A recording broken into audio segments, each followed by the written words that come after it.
Get off your knees, ref. You're blowing the game. You missed about 7 calls for us and you're gonna take all the blame. We might be winning if you hadn't noticed the teams are not the same. Get off your knees, referee, you're blowing the game. Go home, ref, you're drunk. I can't believe that call. If you keep letting them get away with this, there's gonna be a brawl. You'd think the home team would get some relief from the feller in black and white, but it seems to me that you're trying to be against us just for spite. Get off your knees, ref. You're blowing the game. You missed about 7 calls for us and you're gonna take all the blame. We might be winning if you hadn't noticed the teams are not the same. Get off your knees, referee, you're blowing the game. Hello, everybody, and welcome to another episode of the Unlucky Puckheads podcast. You can follow us at Unlucky Puckheads on Facebook, UPH Podcast. I am here, as always, with PA Jets. How's it going, brother? All right. I just saw Lord Stanley in person for the first time. Yeah, I saw the Facebook post. It's pretty cool. I heard that Hershey might have done a little bit better job, though, getting it out there and making it available, huh? Yeah, really, they didn't open the actual concourse level until the game started, and that's where the cup was, and the line was just incredible. It wrapped around the building. Definitely next time, if there is a next time for them, they absolutely have to get that sorted out. But they had a little area where you could go up and you weren't next to the cup, but you could still get a couple good shots of it. So I could at least say that I had that experience. So it was pretty nice. And, really seeing Lord Stanley for the first time was just kind of incredible. I was just in awe. I can't really explain it. It's just a feeling when you look at all those names and, just the history that's with that trophy. It's just something else. Yeah, for sure. All right, well, let's jump right into it if you're ready. You ready? I am. We are now talking about, of course, the regular season has begun. So we're about 2-3 games in, depending on which team you're watching. The season is underway. So let's touch a little bit about with our teams and see how we think we're doing. So the Jets, they looked pretty good coming out of the gate. How do you think they're doing first couple of games? I was happy with that first game against St. Louis. Connor Hellebuck had a great game. The first line had a great game. Of course, we won 5-1 and made Allen get booed by his own crowd, or, sarcastically cheered by his own crowd, I guess.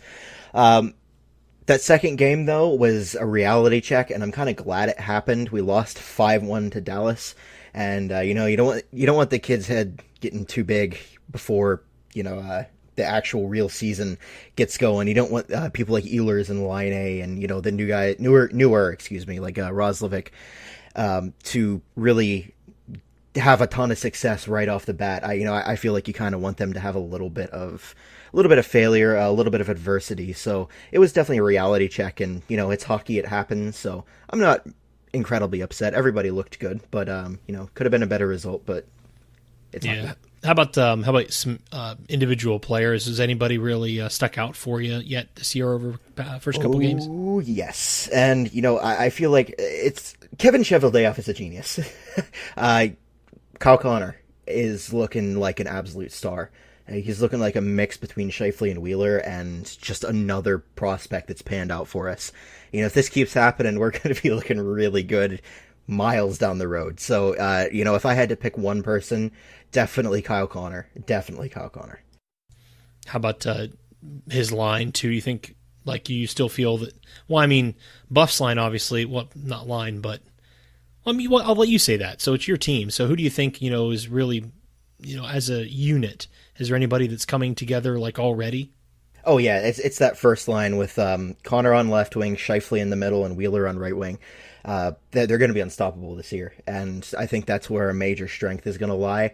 And I think it might also be our greatest weakness, because the bottom lines are shuffled up so much. I know Perreault was on the wing on the second line, I believe, the other night, and that's not normal. So we're really just switching things around, seeing how people play together. So that first line is really what's standing out for us, and but if we can't get those bottom lines pulled together soon, we might be in a little bit of trouble. But the first line can carry us for now. All right, cool. Yeah, with Minnesota moving to the Wild, obviously they came out slow. I thought of a perfect illustration. like those bloopers you see with dog races where like the gates open and all the dogs come, running out of the gate top speed. And then there's like this one dog that stops like 5 steps in and then takes a dump on the track. You know what I mean? Yeah. That's pretty much how the Minnesota Wild season has started. At least offensively. I'm picking on him a little bit, but, we have, of course, a very bright spot right now, and that's Devin Dubnyk. He is playing as always. Man, top of his game. He looks fantastic. Positioning is clear, following the puck. I mean, it probably, they say a beach ball, whatever is bigger. He is seeing everything that comes at him. So he's the only reason that the Wild aren't losing games 8-0 or 10-1 right now. The defensive core looks good, as they should. Spurgeon and Suter and Dumba, those guys are all doing a really great job. The offense is just stale. There's nobody. Parise, of course, is a workhorse, and he's really, he's glad to be back, and it's very clear. He's impressive. He's come out of the gate real strong. He always is. I mean, he's just that type of player. He is. And Koivu, of course, is doing his thing. But Koivu's not really a goal scorer anymore, and that's what we need. So many missed nets, missed backhand opportunities. Even Zucker he just doesn't seem to have his stick yet. He's got his feet, he's got his speed and everything. His breakouts are good, but his shots aren't on. His stick handling just isn't on yet. So there's some definite improvement this offense needs. And we had discussed earlier through text, and you said that we needed a sniper. You're absolutely right. That's what we need. We need someone who's going to score those goals guaranteed. We need a Patrick Kane. We need a Laine. We need somebody who can do that. So that's where the Wild are at right now. I'm not impressed, but I'm hopeful. I mean, they're going to pick it up. These guys, the players we have, they can score. And Granlund has been awesome. Granlund's, doing, even the first 2 games, he's been threading pucks through 3 or 4 guys, and he's doing his thing. It's just nobody's finishing. Right. And let me put a query up for you. If anyone is really going to have a breakout season on the Wild, once everything gets going, we're not in the early season lulls anymore, who do you think is going to be standing out the most? Honestly, I think this year, I think Stahl will be strong, but I wouldn't call that a breakout. And so breakout, I'm hoping to say Granlund. Again, just like last year, he started off last year shooting the puck. And he's doing the thing again already this year where he's trying to make these beautiful plays, which is great. But he's got an awesome shot. Shoot the puck, kid. Right. We're getting, I think we had like 21 shots in the first game and 24, 25, something like that in the second. That's not enough. Dubnyk faced like 43 shots, 44 shots. They need to shoot the puck. And so we need Zucker and Granlund to do that. But yeah, Granlund, I think, is the one who I'd really like to see get past that, I'll say, 25 goal mark this year. Have Granny get some apples, huh? I always like watching him just because he pulls off some baffling moves sometimes. And you're right. If he would just shoot more, I'm sure he would get on the board quite a bit. He's a little bit, I don't know if it's possible to be this, but I don't know. I'm just going to put it out there. He's a little bit too team-minded. He needs to be just a little bit more selfish, in my opinion. And you guys might have a little bit of that star power that you really need to make it through the Central Division this season. Yeah, and I'll call out Coyle too while we're at it, because we always joke a little bit about how strong Coyle is against the wall. Sometimes I wonder if Coyle realizes there's other ice to skate in besides that 4 feet that's by the wall. He's over there so often. Yes, I love that he's a battler, but hey, he can get that big body in the middle of the ice every once in a while too, and open himself up for some good chances. And they'll get there. I mean, the season's got a long, long, long way to go. We're just now starting. So again, I'm going to stick with it though. The team is going to be strong. I still have confidence they're going to make the playoffs. Still not built for a long run, though. Yeah, I really completely agree with that. And, I guess you have those early season blues that you just need to get over, and everybody's going through it right now. We saw the Leafs lose to the Tire Fire the other night, and it just goes to show you that there's nothing assured when you're going into an NHL season, especially at the beginning. So just give it a little bit of time, things will get better. It's started strange. I actually kind of like it when it does, and things like that happen that are completely unexpected. People you expect to come flying out of the gate just kind of sputter and don't. there's a couple of teams that aren't a surprise. The Capitals are owning, and they should be. Anaheim's actually playing really strong. I didn't really expect that so much. And there's a couple of teams that are shining right now. But in NHL news, I'd actually do you have any other words there? Because I really would like to discuss the next point here, if you're all right with that. Yeah, I think we've pretty much covered everything. So it started already. What do you want to call it? The dirty NHL. I've already seen 3 or 4 what I would call suspendable hits already. And obviously, I think one of the outstanding ones here is Tom Wilson's hit on Aston Reese. Yeah. So how do you feel about that hit? There's no place in the game for that. I would have given Tom Wilson more if I was in charge of player safety. You can't be doing that. And Tom Wilson has been suspended 4 times in a year. That's just not... 20 games is good, but I would have given him 25. It's just... I hate to see that. I think it's just absolutely shouldn't be a part of the game anymore. I know people like to wax about old-time hockey, but it is not good for the players. CTE is a horrible thing to deal with, and we can't be having hits like this in the NHL in the modern day. And I mean, he was coming up the wall like that. He had his head up and everything. He saw the hit coming, but at that point in time, people talk about old-time hockey, but these guys are skating literally 3 times faster than they did in old-time hockey. And this type of hit where it was obviously, he can argue that he was aiming for a shoulder or whatever. That's not going to work. Not this time. Because he put his shoulder right in line with his face. He never moved. He led with it. He definitely was aiming for above the shoulder. No doubt about it. And I'm really glad that he saw it coming, the hit coming, because it could have been even worse than what it was. Yeah, he kind of got a decent look in there at the end, but still, I mean, it did catch him a little bit off guard, and you can't do that. In the words of one of my favorite refs, you can't do that. You can't do that? Oh, that was great.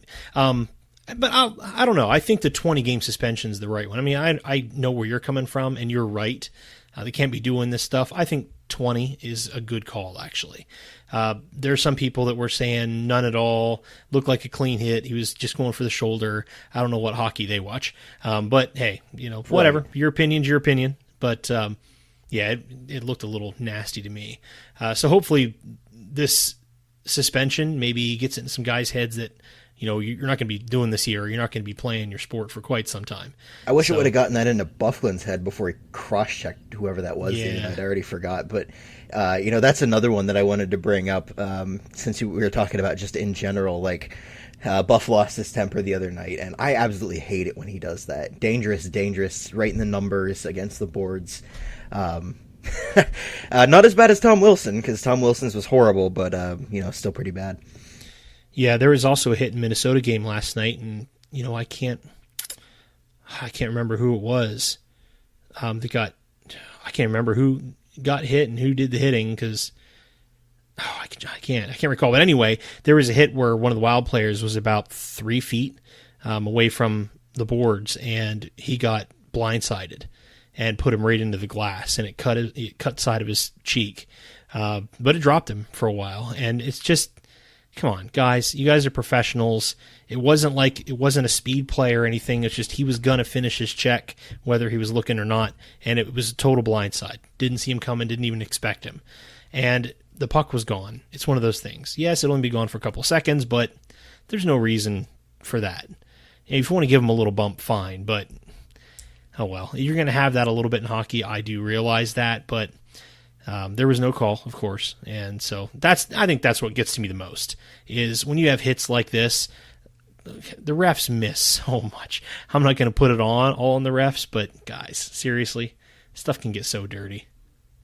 Yeah, we've all seen it at multiple points in time during the seasons, and refs aren't perfect and they can't see everything, but sometimes there's stuff that the ref is standing right there looking at it and they don't call it, and that does get frustrating after a while, but it is what it is.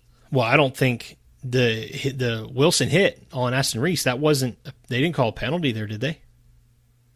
I don't think they did. Was it Reese? Was it? I thought it was Sundqvist. Oh, I'm pretty sure it was Reese.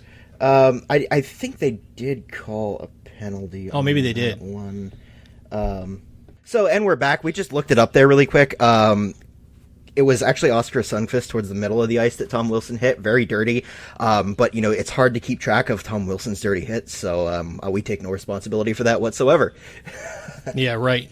It was, and the thing, too, about it is it's so funny because he actually did hit Aston Reese as well. Yeah, and, he did. It was also was a dirty hit. So, yeah, that's actually my fault, guys, because we actually had to go and look and see which one he actually got suspended for because, well, they had a couple to pick from. So, now that's the way it is. But I believe that was discussed rather well. So I know you wanted to call out a specific player, and as much as it hurts my heart, it's on a Central team that the two of us are a little scared of, I think, right now this season, the way they look. Yeah, because the Dallas Stars look scary, and Mira, and his name, Heiskanen, I believe is how you say it.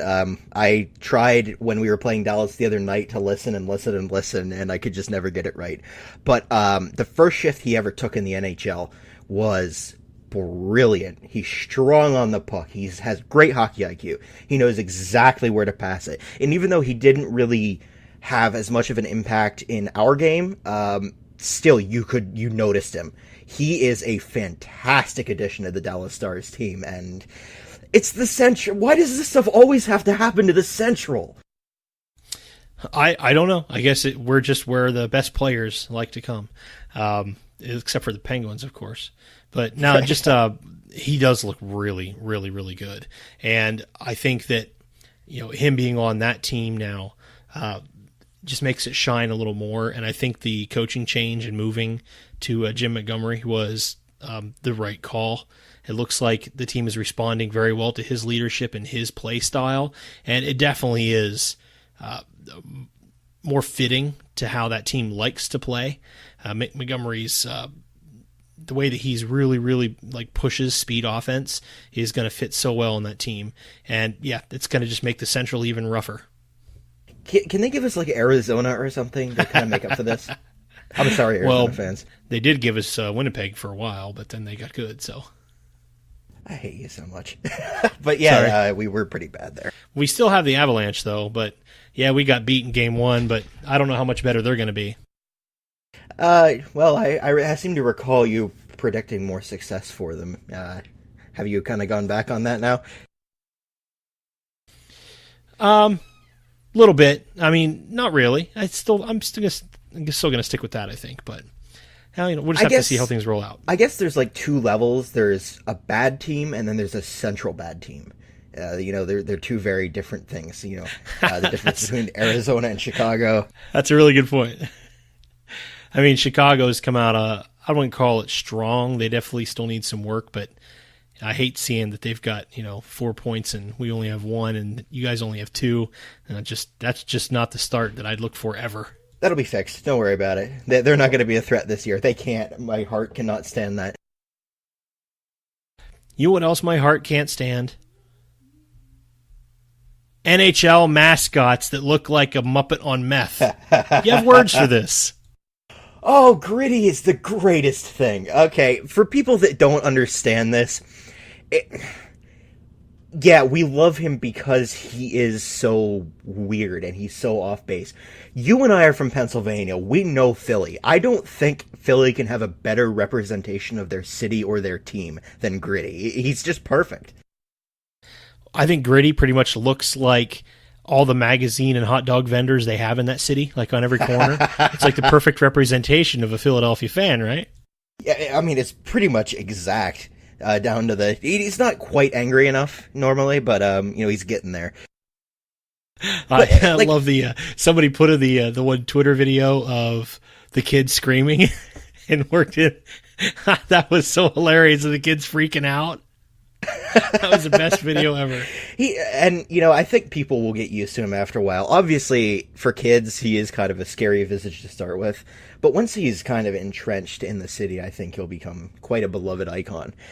Really, he just has that way about him, I guess. He's funny after a while. Scary at first, funny after a while. Him threatening the Penguins on Twitter, literally just wiping out spectacularly on his first time on the ice. showing up on Conan, I believe, the other night, where he took his mask off and it was an even scarier mask underneath. You can't help but fall in love with him. And if you don't like him, Philly fans, just give it time. Eventually you will. It'll be like the Philly fanatic for you. I was pretty much going to say, if you don't like it, just give it time. Pretty much like anyone who comes to the Flyers to play. That's a low blow. Wow. Oh, no, come on now. Be fair. Yeah, so any other teams or anything you thought, any surprises so far this year? Just see if you have any, if you have any comments on anything that's happening through the first 3 games of the season. I want to check and make sure I'm correct on this first, but John Tavares on the Leafs, I believe he had a 3-goal night tonight. I want to check and just make sure. But if so, man, the Leafs, they're kind of still, yeah, he had a hat trick. They're still weak defensively, but man, you guys are scary in the East, I'll tell you that much. Even with kind of the weak defense, John Tavares is making an immediate impact. And, of course, they won in overtime. Morgan Riley scored, and it was against the Blackhawks. So, yeah, that's the best part. He comes out scoring like that and gets himself a hat trick against the Hawks. Now, that's what I want to see. And you know what? We were talking about, if you remember, we said in regards to the Leafs that you don't need an amazing defense if you can score goals. And I think tonight's game was proof of that because it was a 7-6 game. Yeah, it's just the points at the end of the day. So, yeah, if they score 5, then just score 6. That's all. That's how you win a game. And the Leafs can absolutely do that. But really, I mean, everyone else has kind of looked standard fare to me, kind of what I expected from everybody else. Anaheim, like you said earlier, I wasn't really expecting them to come out of the gate that strong, but, they're not a team that I absolutely hate, but not a team that I want to see doing well either. No, I understand that. And not a whole lot of surprises necessarily that I think that has really been happened so far this year. I agree with that. I am actually surprised a little bit, to be honest, that St. Louis doesn't look very good at all. I mean, I called it. I knew they weren't going to be great coming out of the gate because I don't know, but I certainly thought I'd see a stronger team hit the ice, and their 2 games have not been impressive at all. So, yeah, I guess that is what it is. Everything else, I mean, Arizona and Edmonton still look like crap. I'm sorry, guys, but you just do. Vegas did come out a little rusty. I think we had discussed that before, and I think you made the right call. They did beat the Wild, but honestly, of course, I watched that entire game, and they really weren't that impressive either. Fleury was fabulous, but that's to be expected. He's always but there really wasn't like an offensive shining at all. Not like the explosiveness they had pretty much all last year and in the playoffs. That's just not there. Vancouver looks a little stronger than I expected. Which is weird. I did watch a few minutes of that game. No one was calling that. I mean, they still don't look great, but I mean, better than great, people but they look better than what I thought. But again, we're in game 2.5, so who knows? We'll revisit these opinions come December, January sometime, and see how they've held up, because I'm sure we're going to be made to look stupid on at least one of them. Well, at least probably all of them. It's us. We're the unlucky puckheads, man. Yeah. All right. Well, that's all I've got for our this episode here. Did you have anything else you wanted to add? No, I think we kind of covered pretty much everything. Obviously there's not a whole lot to talk about quite yet because we're just starting off and people are getting their feet under them. But, I'm excited for what's to come, and I can't wait for the next game. I think we play tomorrow. Yeah, we actually, I don't really like this very much. Minnesota had their first 2 games, and now we have a 4-day off already. We don't play till Thursday. And we do that almost the entire month.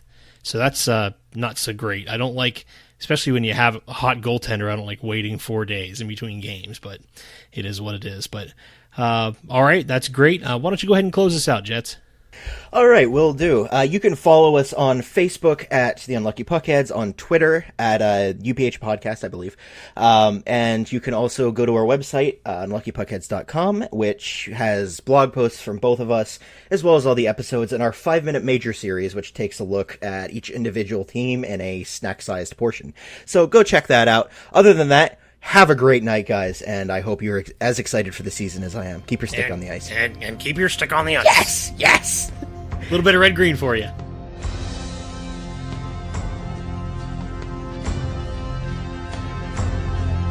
We were raised with a stick and a pair of blades. On the ice we cut our teeth. We took our knocks in the penalty box.